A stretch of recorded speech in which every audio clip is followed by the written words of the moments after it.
Katri gumulung mangrempak ing wadya Magirananggana rananggana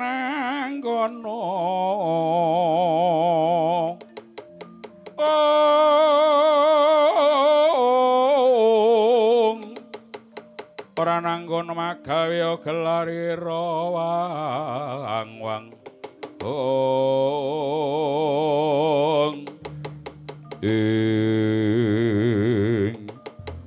kuntuk plekuduk manyar prikantil buntut iki selalu gembala-bala lole Setyaki iki apa pangling karo aku Pandhita Dono ora bakal pangling kowe engko wadyabala seklar sepapan bakal menyang endi bakal mangayu bagya dauping pinanganten miturut saka pawarta lakune para Kurawa iki bakal tumuju ing apa kasatriyan Madukara bakal nglamar putrane Kakang Janaka Pergiwati. Ya pancen bener. Ora bakal luput kang dadi kandhamu. Yen kaya mangkono tegese kowe barung sinang. Barung sinang sing piye karepe? Apa kowe ora ngerti? Yen to Pergiwati iku bakal kadhopake marang Anggir Pancawala. Boh ra idep. Siji pesti loro jodho telu tumibaning wastu kuwi menungsa mung wajib budidaya. Dadi ora usah dadakaken rembug kaken gunung sing tanpa guna. Ayo para wadyabala Ndrawati semingkir. Isa nglangkai kuandane Setyaki tak guguh kandhamu. Nanging to kowe ora iso ngalahke Setyaki aja kepengin liwat dalan kene. Piye apa? Oh, bleguduk manyar-manyar. Bayi nantang karo wong tuwa. Wingi-wingi jaman wingi. Aku kalah karo kowe Setyaki. Kuwi jaman wingi. Nek iki mengko urung karuan aku menang karo kowe. Aja tinggal klangkang colong. Wadah. Wadah. Wadah. Wadah. Wadah.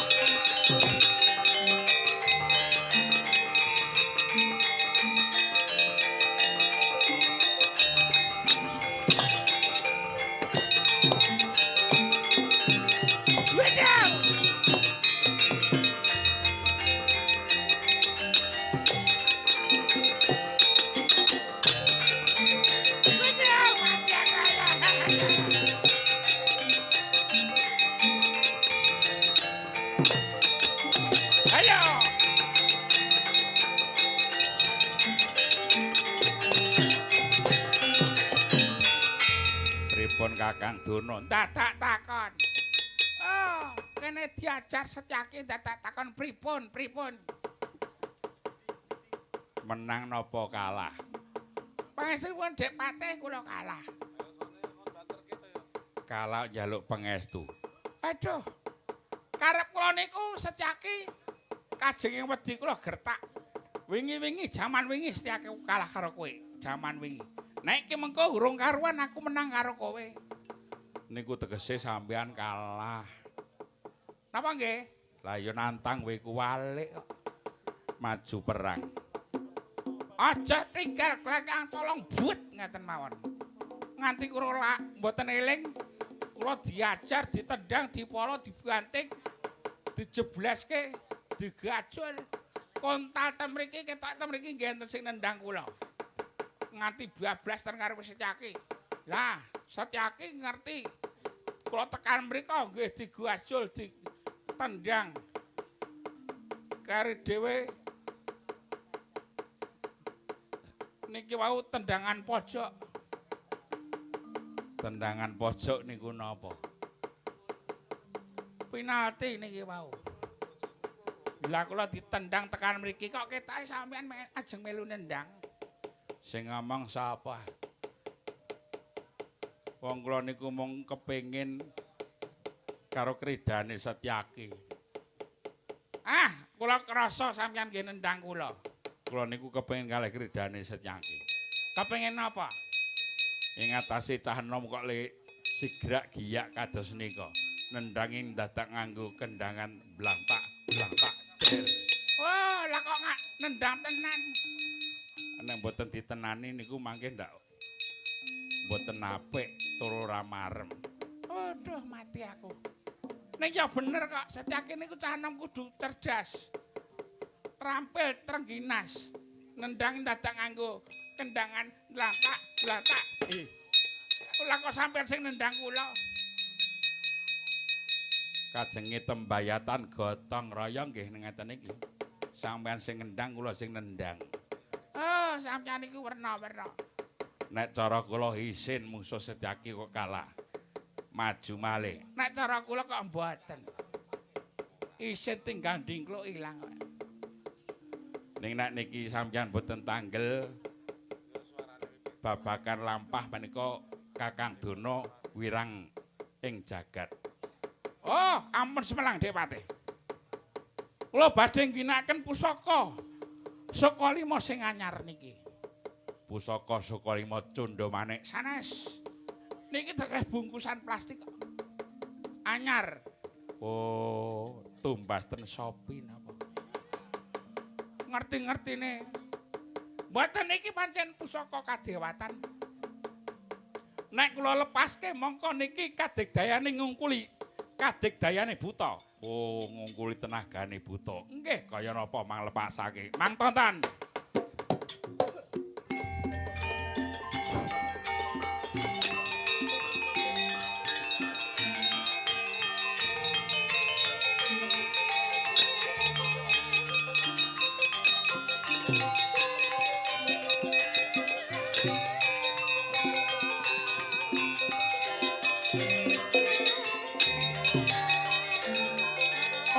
Jajamu jak. Ampanono jemparingku. Wes.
Tata Gati Wisraya Lindriyang Sasar Maruta Pawana Bana Marakana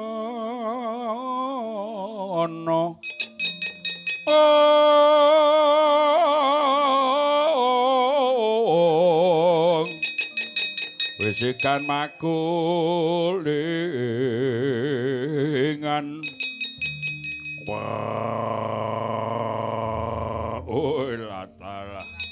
apa iki sing jeneng Setyaki dasar para nyata kowe kuwi golongane sapa wadya balane sapa yen pancen kuwi wadya balane Kurawa tak kira ora ana wadya bala Kurawa sing wujude kaya buta kaya dene kowe kuwi ladal kurang pangertimu aku iki pusakane Pendhita Durna ingkang wis dilepasake supaya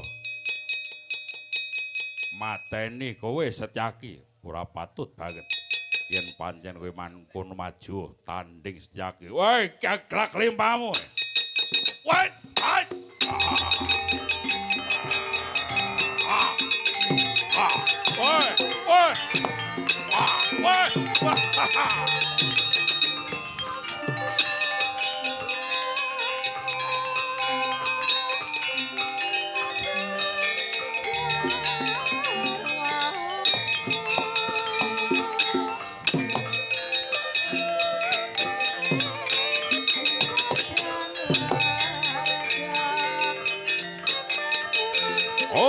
Ojo mayu guys. Udus. Wah. Woi. Wah. Woi.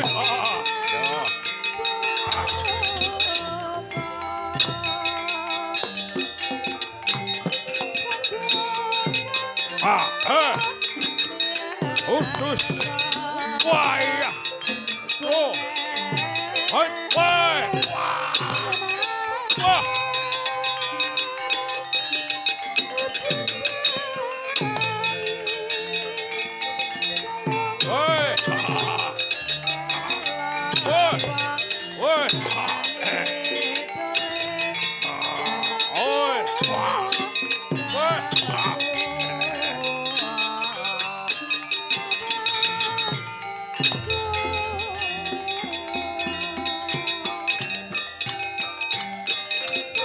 Oh, us,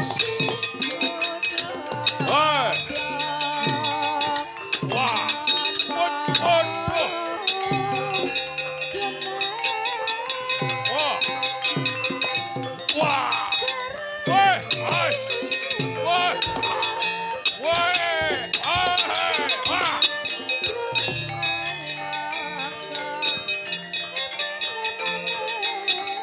wah, wah, wah. Woi, ayah, oh, hai, oh, bodoh matian, oh, wah, woi, woi, hei, wah,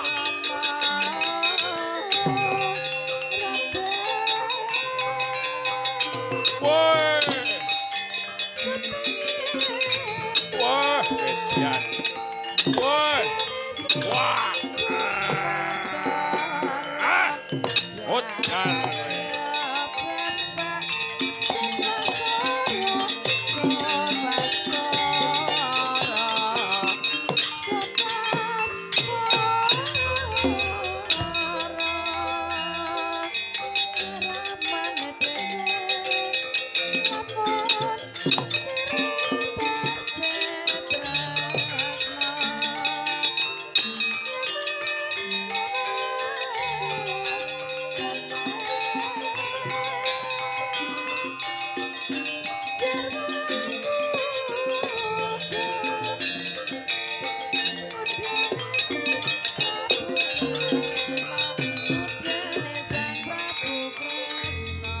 Ayo, aja larut cayamu bendi tengalmu Setyaki lakon giaglak limpamu tiban siung peneng mapit lakon jengkelang kuandamu umbar-umbaran wicaram kirang-kirang kuwi iso ngendih yudane Setyaki maju legane atiku yen to iso kuat nampani katik dayane godo wesi kuning tak sembahi dritiran kowe buta pusakane Pandhita Durna kudu iso nampani pusakaku godo wesi kuning dibano legane atiku.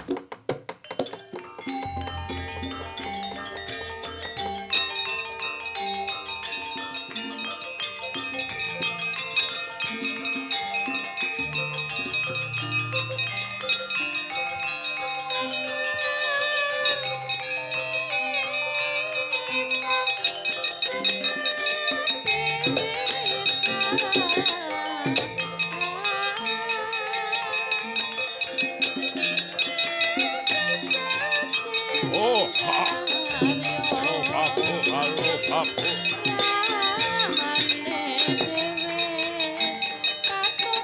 Wah.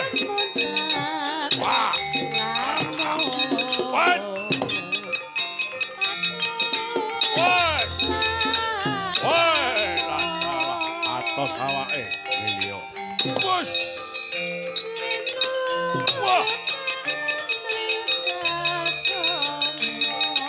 Wah. Wah. What? Wah.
maju Jaki mantau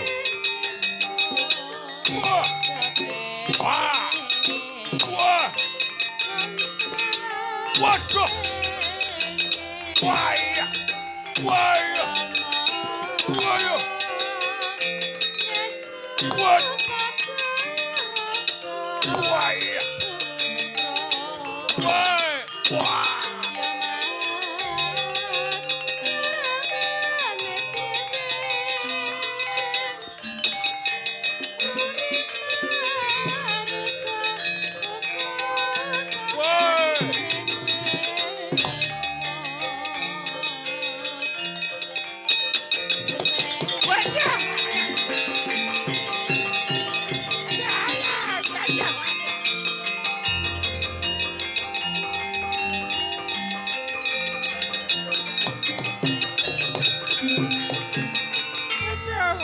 aku Dek Patih. Kenging napa Kakang Durna? Waduh. Sakedhekan menika kula ngginakaken pusaka. Saka lima nanging boten mitayani malah kepara. Tanding gadani Setyaki balik nibani kula. Aduh yeyeng. Mulane le kaya bendet sirah sampean. Pun sakniki mang majeng malih. Men remo sampean seneng nggih. Oh, nek kula menika kalah kok sampean niku mbungai. Lajeng kersanipun nekuk prenjalin nyimpang dalan bakenipun kula saged kepanggih anak kula Permadi Janaka. Oh nggih monggo kemawon Kakang Durna.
Sri Tinon langening pamyat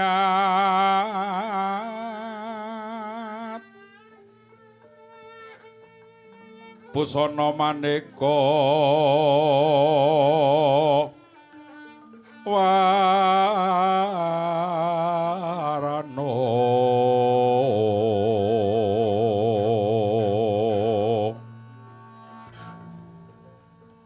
rengging kancana retna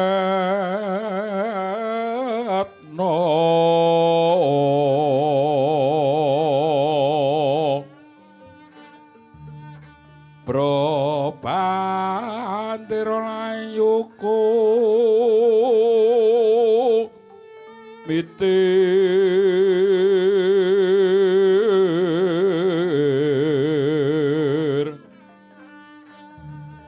sindrang pandrese maruta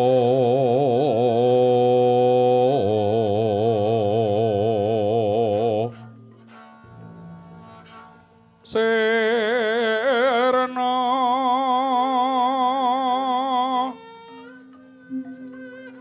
om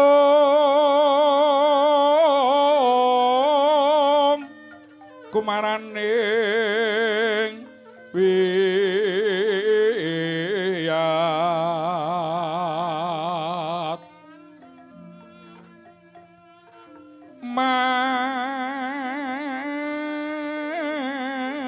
nadyan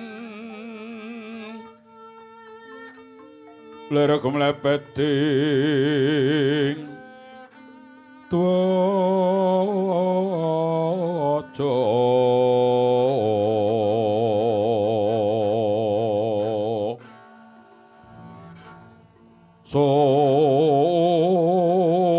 suprasta kayu pangkeprapal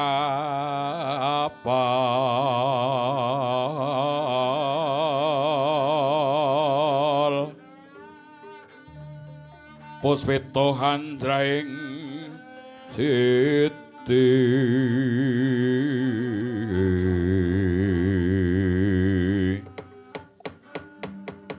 ron mawur katyubeng angin kokilobu parasu mabar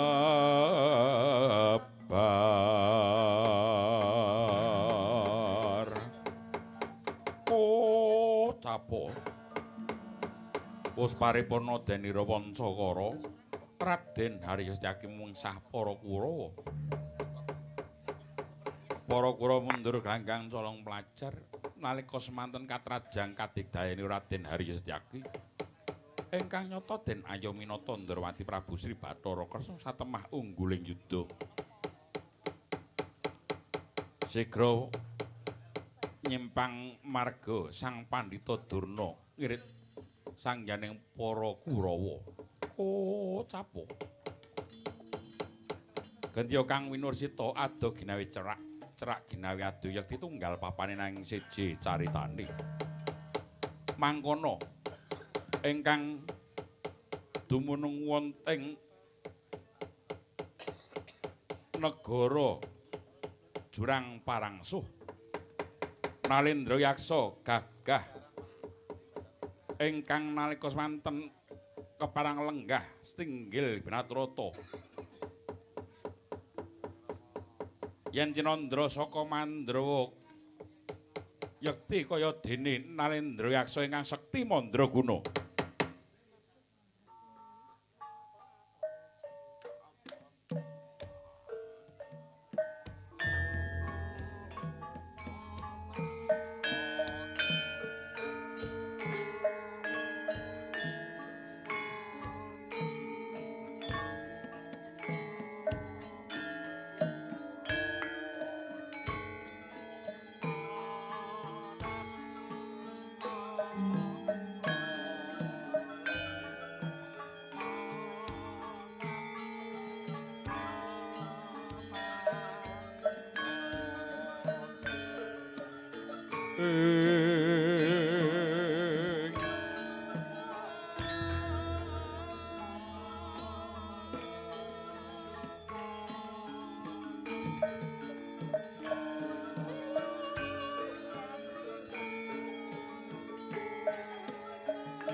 Tata Kati Wisraya Raksasa Maruta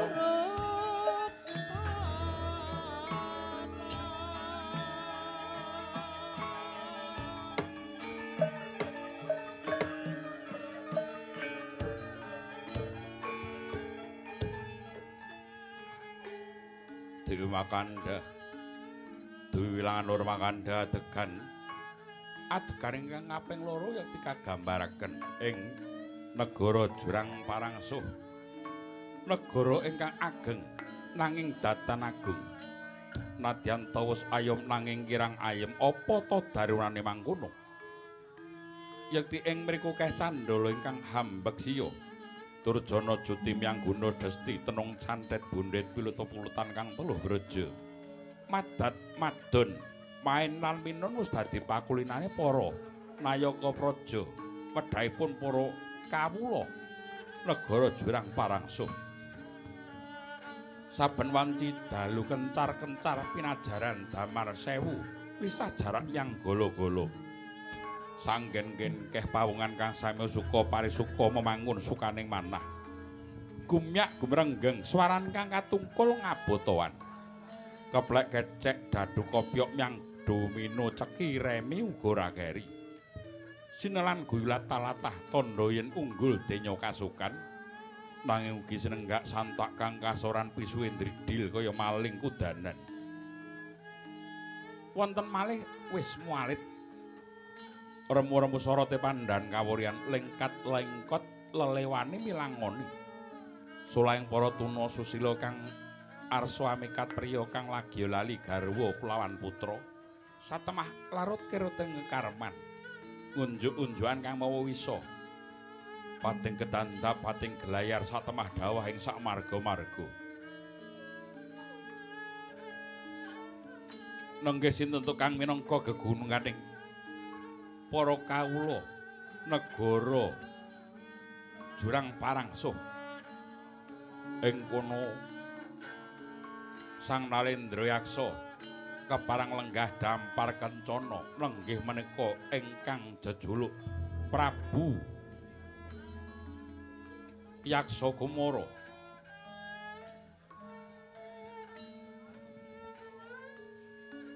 Nalendra genya sak gunung anakan.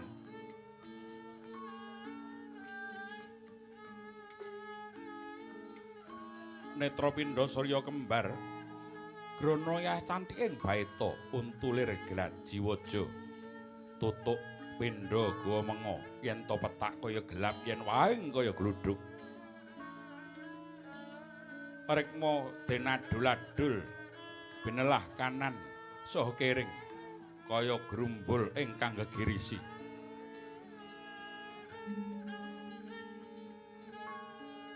Lengging kang kepareng ayun Nalendra telukan saking negari Paranggebarja nenggih Sang Prabu Dirgamuka. Sakti Mandraguna parandene deku-deku mari kelu wonten ngarsane Sang Yaksendra. Tan kantun Pasibanira Warangkanata Sang Patih Werdu Bantala ingkang tinanggenah pranata sangganing para prajurit miwah para punggawa ingkang sumewa.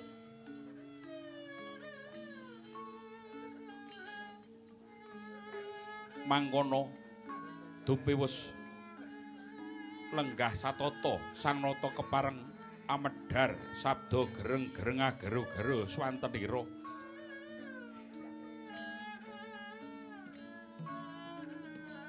Pangedas menalimun lamun to dereng kacreng ladi.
Yatari sedeng siniwaka Sang Yaksendra kura rupa prastis teng dampar kencana asri rengganing busana kinontrang-kontrang Mas Retno yayahi wang Bathara Kala siniwa ing kayanganira sinde popro wadya yaksa alon medharing sabda Sri Bupati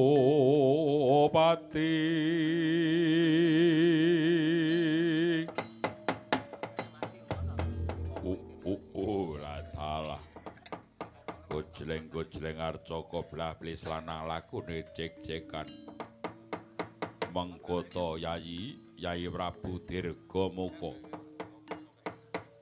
jeneng sira sawanana setinggil padha kanthi Basuki Yayi Prabu Dirgamuka. Yuh, Jait, jagat Dewa Bathara. Ih, sawetawis anggen kula marak siba ngesa paduka Kaka Prabu. Yaksa ingkang samangkih kepareng tinangking dampar kencana. Kaka Prabu Yaksa Kumara kepareng kula sowan kalih sing rubeda Nirbaya Nirwikara. Langkung luwih sembah pangabekti kula kunjuk. Ya, tak tampa Yayi Prabu Dirgamuka ngaturake pangabekti marang pun Kakang Yayi. Pangestunipun Kakang Tampanana inggih dat kacadhong kanthi glaring tangan kalih. Kula pun diwonten saka kinawongan jangga tumandha ing Jajamana Bawaksana dayanana kasantosanipun Kang Rayi. Penak nanggonira sowan inggih ngestaken dawuh. Kanjeneng sira Patih Werdu Bantala. Ladalah. Wonten dawuh sinuwun.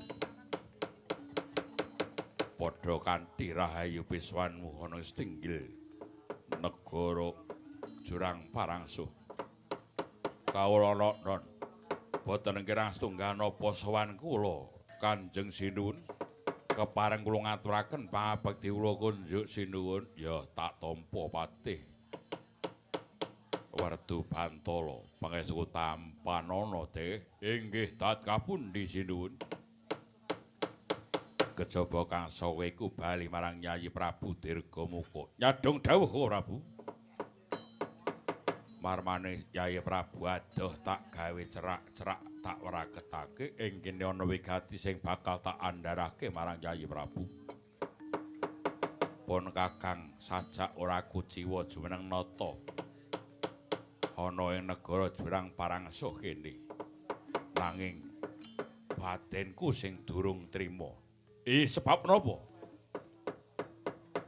Merga anggonku jumeneng nata iki durung nyanding prameswari tegese aku durung bisa jangkep nggonku dadi ratu yen durung duwe prameswari.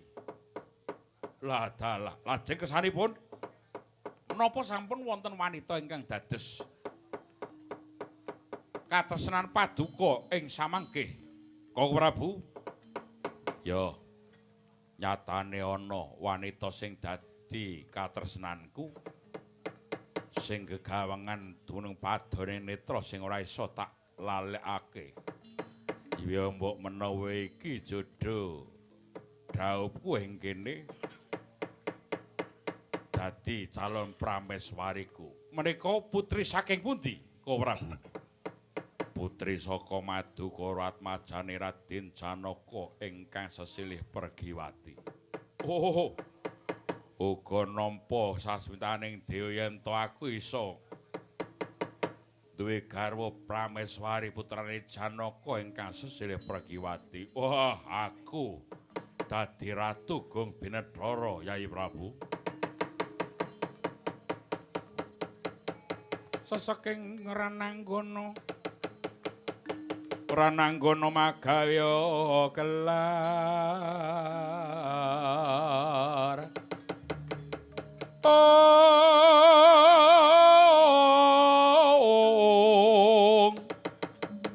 magawya kelarira wang makutra macuru jungkung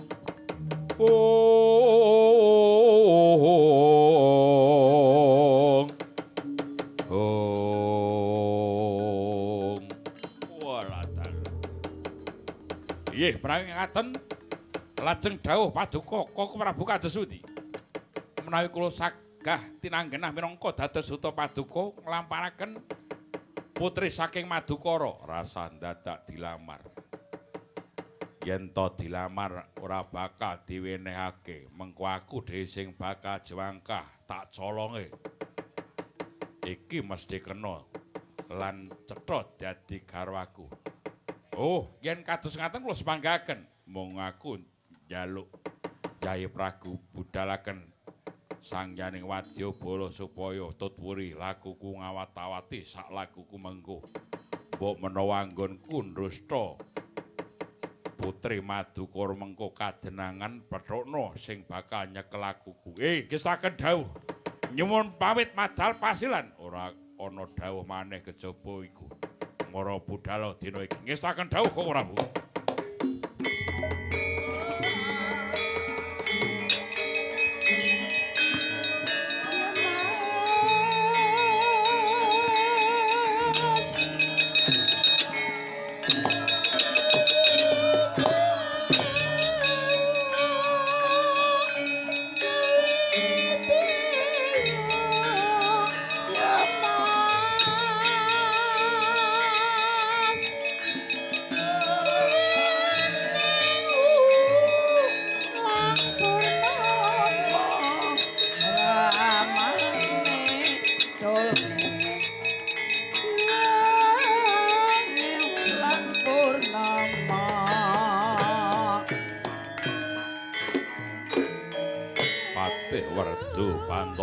Wonten timbang dawuh sinuwun kowe uga aja nganti karo den gawe budhana para wadyabala klek-klek balung acandak ilu-ilu banaspati gendruwo dedekan jrangkung warudaya gleo lan pocong aja nganti ana sing keri sebaren ing tlatah Madukara gawenen geger gawenen miris sangyaning para kawula Madukara yen to geger kahanane Janaka mesti mung menggalihake kahanan ingkang dumadi ing kasatriyan. Oh, Lena tak jolonge Pergiwati Putri Madukara. Oh, ngestuaken dawuh sinuwun.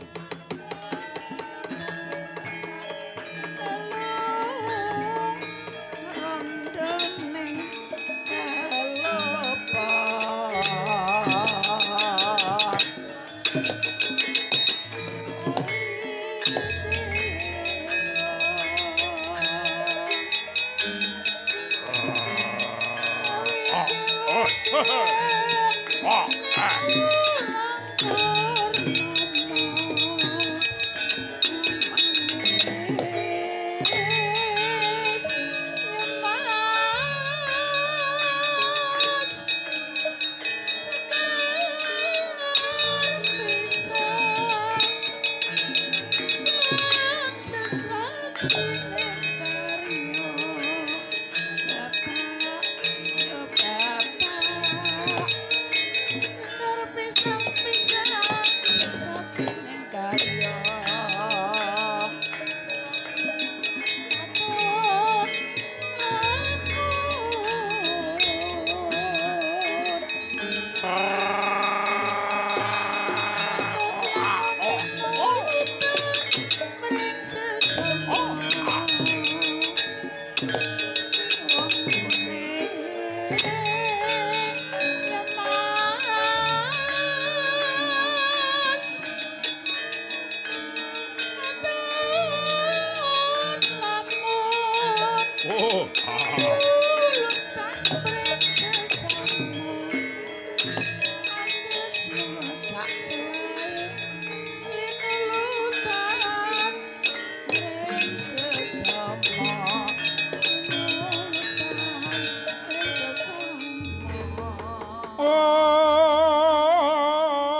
ati ngangen-angen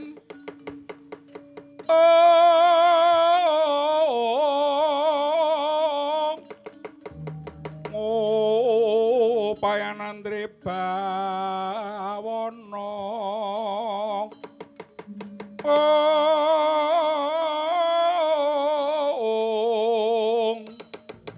tanda krendha tarambaya lir kilat-kilating waspa lir guna jaya kang kawekasan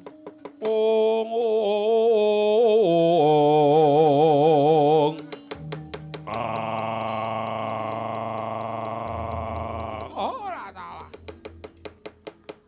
kepareng kula nyadong dawuh Raden Patih wiji dewan kang nyani Wadyabala saking Jurang Parangsuh. Oh, ladara nyadong dawuh Raden Patih Werdu Bantala. Kabeh Wadyabala saka Jurang Parangsuh tak wiji-wiji dina iki bakal tak budhalake. Tutwuri lagune Gustimu Prabu Yaksa Kumara sing kepengin bakal mondhong putri kanthi srana ndusta putri Madukara ingkang sesilih Pergiwati. Oh, latalah. Lajeng pijalipun para denawa dinten menika ugi ora ketamcara lintang sambung obor mangkat dina iki. Adoh digawe cerak yen to cerak didoi bagune kowe njaga rumangsa lakune sesembahanmu Prabu Yaksa Kumara. Oh, ora ngestaken dawuh kepareng bedal. Ya sing ati-ati lakumu.